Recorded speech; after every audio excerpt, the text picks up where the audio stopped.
Hello everyone. In the previous video, we started your first chapter of book India People and Economy, that is population distribution, density, growth, and composition. In the previous video, we studied the distribution of population across India and different state and their compositions. So today we will study related to this chapter some new topics. So let's start. Density of population. So in the previous book also I have told you that density of population, it is expressed as number of persons per unit area, that is how many people are living in 1 square kilometer of area. So what does it helps? It helps in getting better understanding of spatial or aerial distribution of population in relation to land. So density of population in 2011 is 382 person per square kilometer.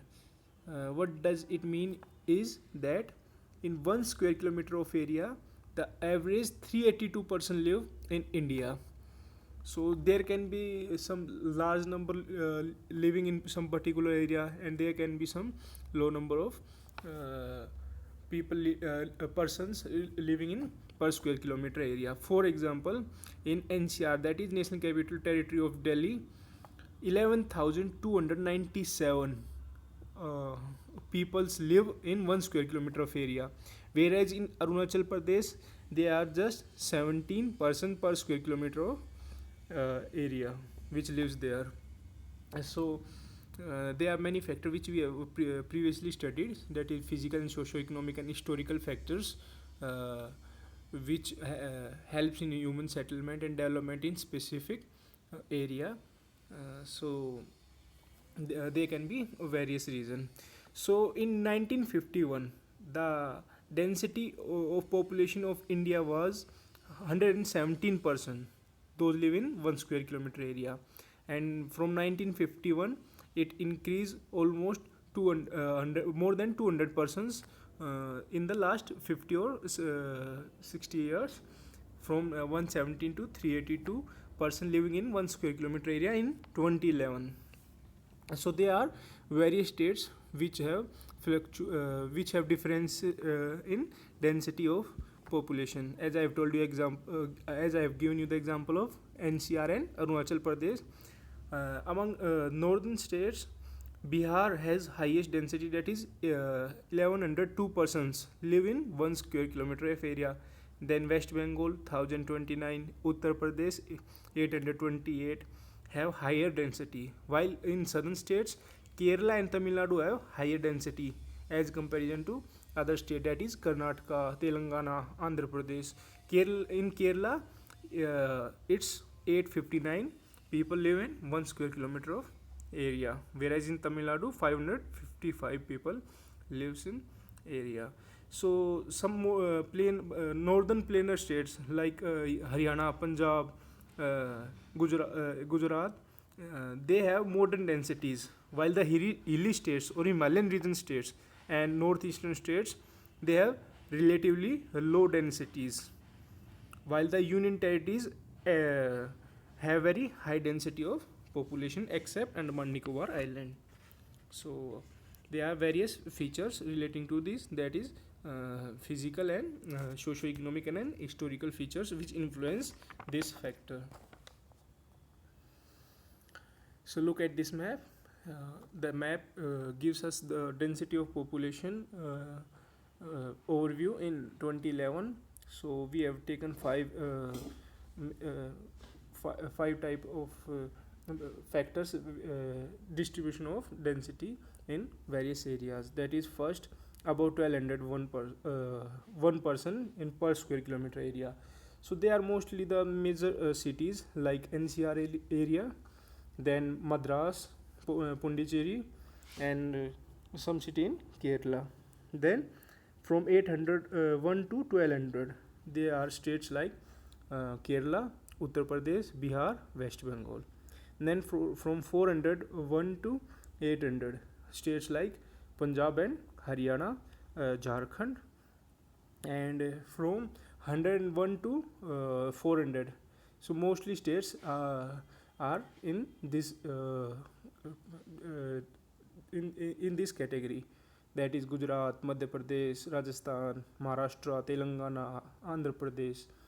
And so these are even the northern eastern states line these states except, so less than 100 except Arunachal Pradesh and Mizoram. These two states have lower density, that is less than 100.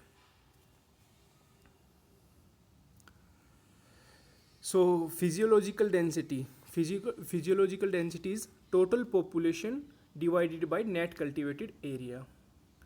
So a area where net cultivation is taken with respect to total population is known as physiological density, and then agriculture density is total agriculture population upon net cultivable area. So with respect, both are with respect to cultivable areas.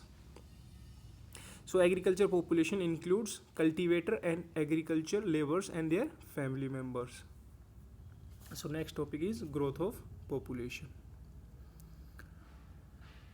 So growth of population is the change in the number of people living in particular area between 2 points of time. In the first book of our geography, I have told you about this growth of population. There are many factors, that is that rate, birth rate, migration factor, that which includes push and pull factors. So growth of population can be termed as change in number of people living in a particular area with respect to time. So its rate is expressed in percentage, and it has two components, that is natural and induced. So while natural growth is analyzed by crude birth rate and death rate, that is number of people living per thousand and number of people dying per thousand with respect to birth rate and death rate respectively. So the induced component, these are natural growth. So induced component are explained by the volume of inward and outward movement. So that is migration, that is emigrants and immigrants. So this factor define the growth of population of particular area. So decadal, that is for 10 years, and annual growth rate of population in India are both very high and steadily increasing over time. So annual growth rate of India's population is 1.64%.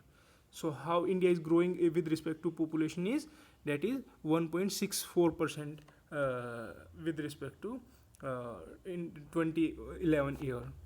So next is population doubling time. So it is the time taken by any population to double itself as its current annual growth rate. So how much time it will take to double its population with respect to time. So there are various factors that is better, that is low birth rate and low death rate, and that is high death rate and high birth rate. So we have studied in that demographical transition theory 3 or 4 stages.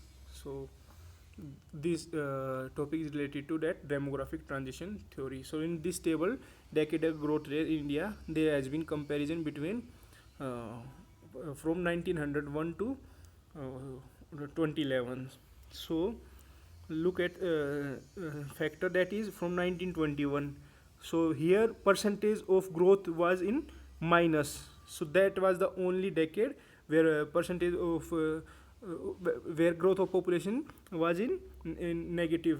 Why was this, or what are the reasons for this? Because of first World War, that is from 1914 to 18. Then there was a famine, like similar famine which we are facing today, that is COVID-19 disease. So there, that time also there was a influenza or Spanish flu virus, which and famine was also there. So which causes number of deaths in India. So due to this, the death rate was very high with respect to birth rate. So percentage of growth was negative during that time. So where you will notice the maximum growth rate in from 1971 to 2001, because of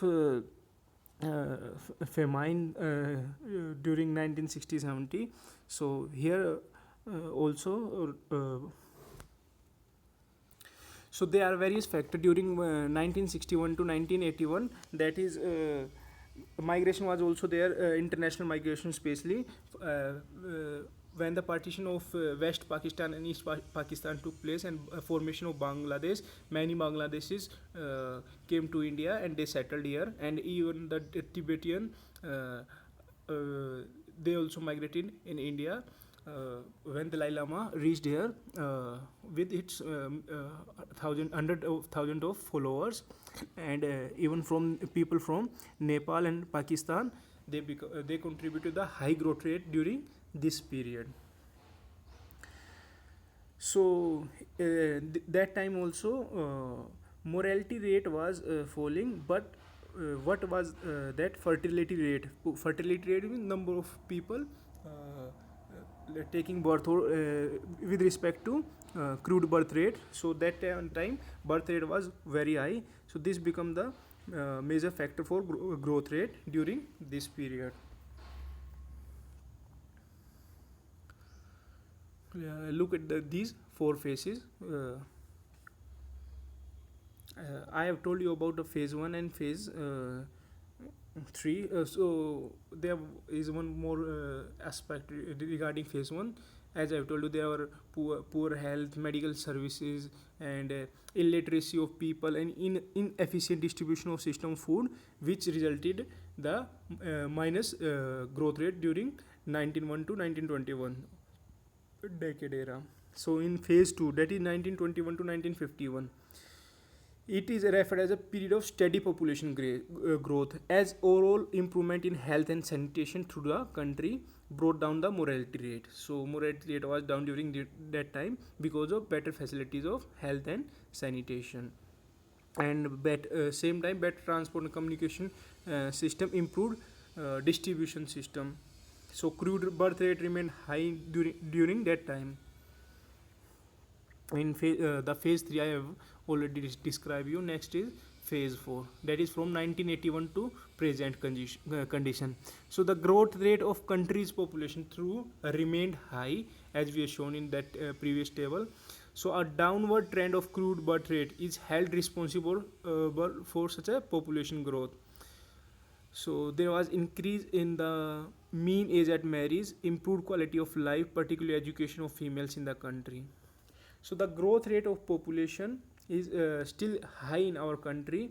It has been projected by World Development Report that population of India will touch 1350 million by 2025. That is almost 135 crores.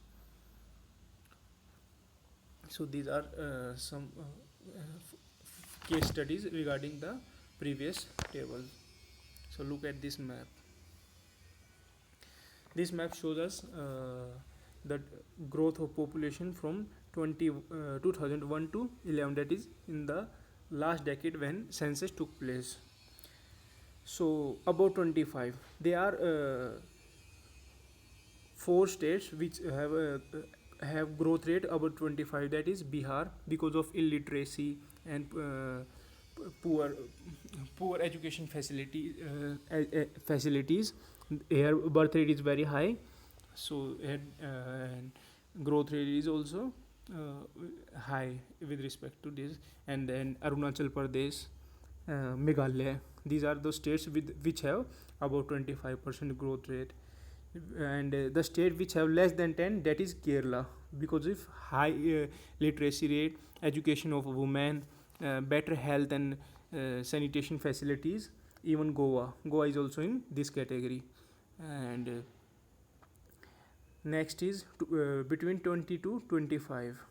So there are states like Uttar Pradesh, Madhya Pradesh, Rajasthan, Chhattisgarh, and Jharkhand, and Jammu and Kashmir. So they are also increasing in term of population at very high or rapid rate.